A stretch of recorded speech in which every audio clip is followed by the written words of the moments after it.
नमस्कार, मैं सपना मतेश और आप देख रहे हैं देश का दरबार न्यूज। आइए रुक करते हैं कुछ बड़ी खबरों की ओर।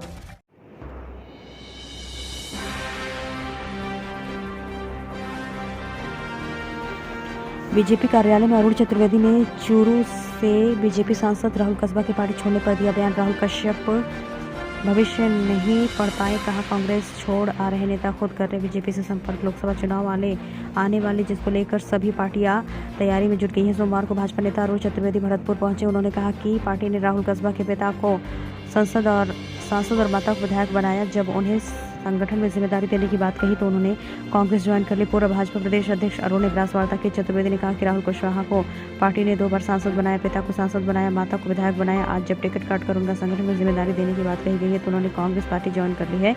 वे अपने भविष्य को पढ़ नहीं सके, आने वाले अवसरों को उन्होंने खो दिया है। और साथ ही अरुण चतुर्वेदी ने कांग्रेस छोड़कर आने वाले नेताओं के बारे में कहा, हमारी पार्टी ने किसी से संपर्क नहीं किया है, बल्कि नेताओं ने भाजपा के विचारधारा में विश्वास और मोदी के नेतृत्व में काम करने वाले लोगों ने खुद पार्टी से संपर्क ज्वाइन किया और इन लोगों के आने से यकीनन चुनाव में हमारी पार्टी को ही फायदा होगा। साथ ही उन्होंने कांग्रेस पर जोरदार निशाना साधियों कहा कि कांग्रेस की जितनी भी पीढ़ियां हम अपने शब्दों में व्याख्या की है। राजनीति करती रही। बनने के मात्र 25 दिन में भजनलाल जी की सरकार ने मध्य प्रदेश की सरकार के साथ समझौता किया।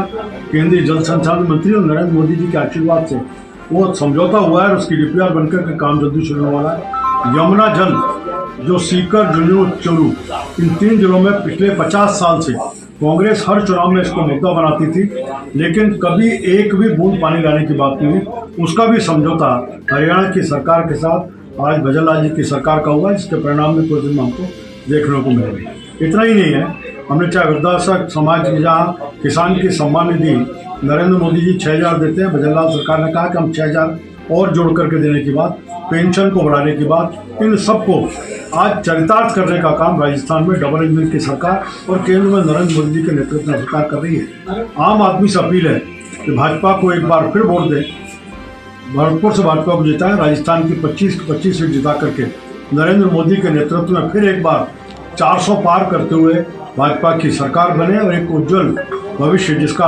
भारत का है उसकी शुरुआत हो चुकी है। हमने कहा कि हम 5वीं बड़ी महाशक्ति आर्थिक रूप से बन चुके हैं। अगले कुछ दिनों में नेक्स्ट टर्म आता है तो हम 3री बड़ी शक्ति के रूप में निकल कर आएंगे। उस दिशा में काम शुरू।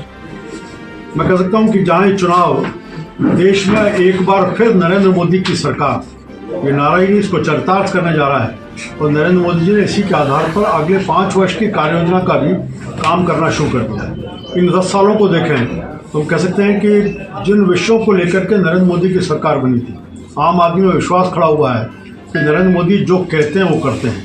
ये मोदी का वादा है, पूरा होगा, ऐसी आश्वस्ता है। चाहे शौचालय का विषय होगा, जनधन के खाते खोलने की बात होगी, अन्नपूर्णा योजना होगी, इसी तरह राजनीतिक सुरक्षा, वायु सुरक्षा होगी, आयुष्मान भारत का विषय होगा, घर घर नल से जल, घर घर बिजली, हर व्यक्ति को प्रधानमंत्री के नाते से आवास, इनकी सुनिश्चितता करने के साथ साथ गरीब कल्याण के नाते आज 80 करोड़ लोग ऐसे हैं जिनको मुफ्त में अनाज देने की व्यवस्था नरेंद्र मोदी की सरकार कर रही है, जो देश में इतिहास है।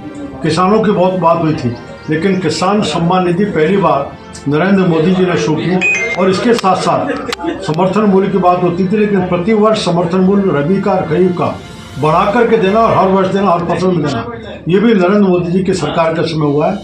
उनके जहाँ महिलाओं के नाते सम्मान, इस सब को बढ़ाने का काम नरेंद्र मोदी ने किया है।